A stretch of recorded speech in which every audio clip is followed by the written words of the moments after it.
रावण राक्षस कुल का था, इसीलिए वह पूरे ब्रह्मांड पर राज करना चाहता था। वह सबसे ज्यादा ताकतवर बनना चाहता था। यही लालसा लेकर वह एक बार भगवान ब्रह्मा की तपस्या करता है। उसकी कड़ी तपस्या से भगवान ब्रह्मा खुश हो जाते हैं और उसे वरदान मांगने के लिए कहते हैं। तब रावण भगवान ब्रह्मा को कहते हैं कि मुझे अमर होने का वरदान दे दीजिए। भगवान ब्रह्मा कहते हैं कि मैं तुम्हें यह नहीं दे सकता, इसके अलावा दूसरा वरदान मांग सकते हो। वरदान मांगता है कि मुझे सुर, असुर, नाग, कन्या, भूत, पिशाच कोई भी ना मार सके, ऐसा वरदान दे दीजिए। लेकिन इन जीवों में वह मनुष्य का नाम लेना भूल जाता है। यही कारण था कि रावण को मारने के लिए स्वयं भगवान विष्णु राम के रूप में मनुष्य रूप में धरती पर जन्म लेते हैं और रावण का वध करते हैं। भगवान ब्रह्मा से वरदान पाने के बाद रावण चारों तरफ हाहाकार मचाने लगता है। वह सभी की हत्या करने लगता है। भूलवश उससे ऋषि मुनियों की भी हत्या हो जाती है।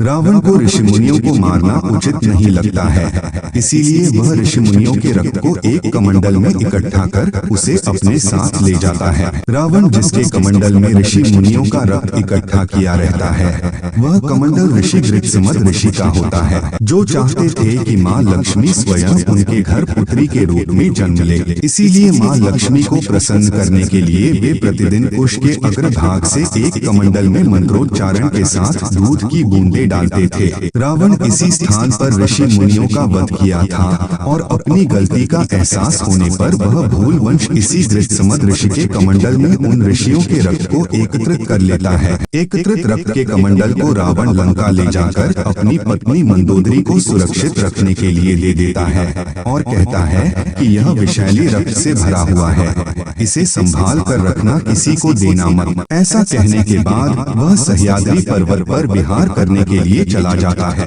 स्वयं की इस तरह उपेक्षा करना, रावण का विहार करने चला जाना मंदोदरी को अच्छा नहीं लगा और वह क्रोधवश कमंडल के रक्त को विष समझकर पी जाती है। उसको पीने के बाद मंदोदरी की मृत्यु तो नहीं होती, लेकिन कुछ दिन के बाद वह गर्भवती हो जाती है। मंदोदरी को जब इस बात का पता चलता है तो वह बहुत घबरा जाती है। उसे लगता है कि अन्य लोगों को इसके बारे में पता चलेगा तब क्या होगा। वह अपनी पवित्रता पर कोई भी प्रश्न नहीं चाहती थी, इसीलिए लोकज्ञा के डर से वह कुरुक्षेत्र की यात्रा का बहाना बनाकर कुरुक्षेत्र चली जाती है, जहाँ पर वह अपने भ्रूण को एक कलश में रख जमीन में दफना देती है। वही भ्रूण परिपक्व होकर एक बालिका के रूप में विकसित होता है।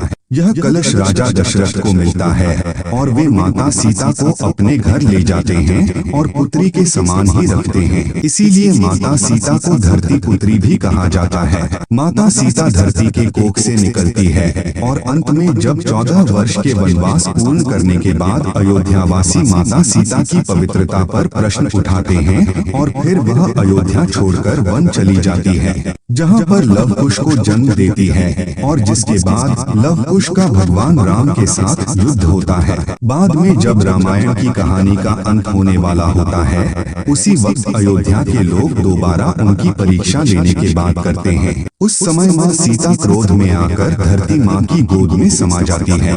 इस तरीके से माता सीता धरती के कोख से निकलती है और फिर अंत में धरती में ही समा जाती है।